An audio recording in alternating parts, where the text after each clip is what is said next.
Dear brothers and sisters, here we are in the temple of God, in the very house of the Lord. I would even say it is your house, but to put it even more appropriately, it is our common house.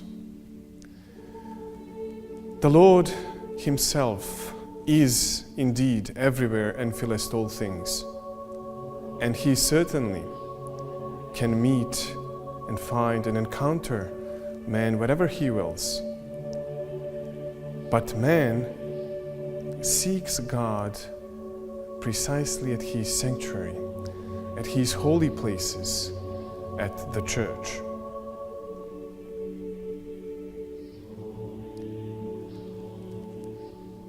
And why? Because the very meeting with God happens during the divine liturgy. Man unites with God through the holy liturgy, through the holy communion that is offered at the divine liturgy. And did you know that we are offered the very body and blood of Christ Himself at the divine liturgy? Did you know that we are offered the opportunity to unite ourselves with God Himself through the Holy Communion at the divine liturgy that happens wherever the liturgy is served?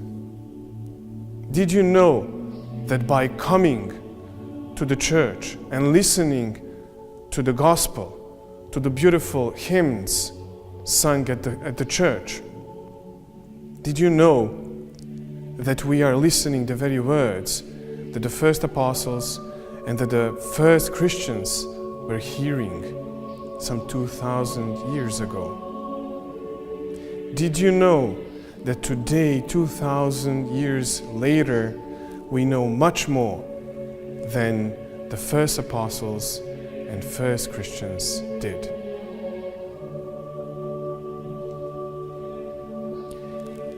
If you do not attend church services on the regular basis, please accept this as a kind invitation,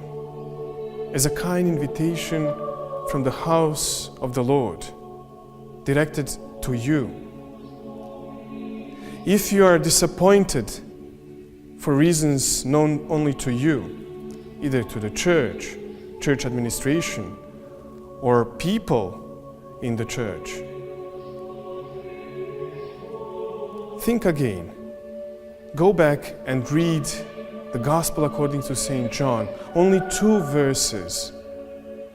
Chapter 1, verses 45 and 46,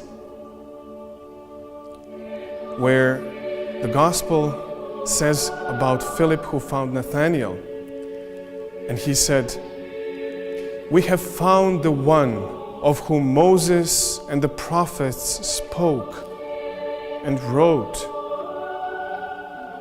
It is Jesus, son of Joseph from Nazareth." And Nathanael, he said, "Can anything good come from Nazareth?" So he seemed a bit disappointed. And yet, the only simple response that he heard from Philip was, "Come and see."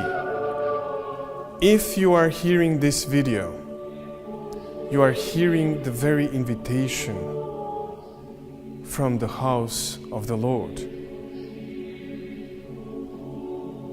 You are hearing the very invitation to the holiest banquet ever offered to us, even when we are not worthy of it, even when we did not deserve it.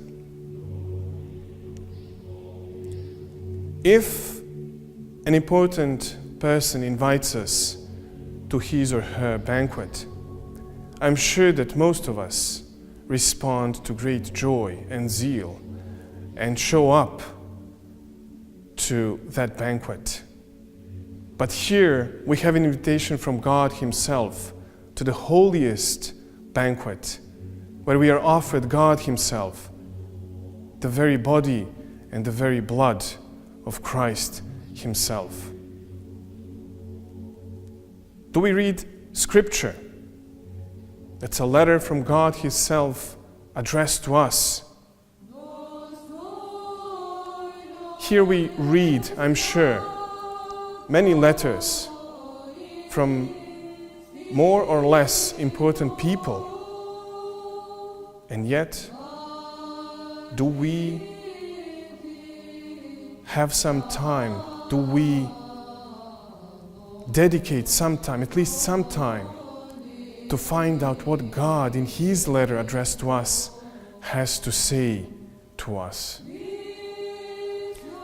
Let us always bear in mind that we have an open invitation from God Himself to be united with Him, to be united with each other as well, through Him and in Him. We always have an open invitation to come to the house of the Lord, where the holiest banquet is served. Please allow me also to use this opportunity to invite our youth, our young adults, to join us. Let us come together. Let us talk about our faith. Let us find out more about our faith. Let us talk about life. Let us talk about everything that interests us and we still didn't have a chance to speak about, and to share our concerns or ideas with a priest, especially in a church environment. Let us meet together here and try to find a convenient time and day where we can meet more frequently, that we can share our concerns, but our joys and our sorrows as well. May the blessing of the Lord be upon all of us, according to His mercy and not according to what we deserved.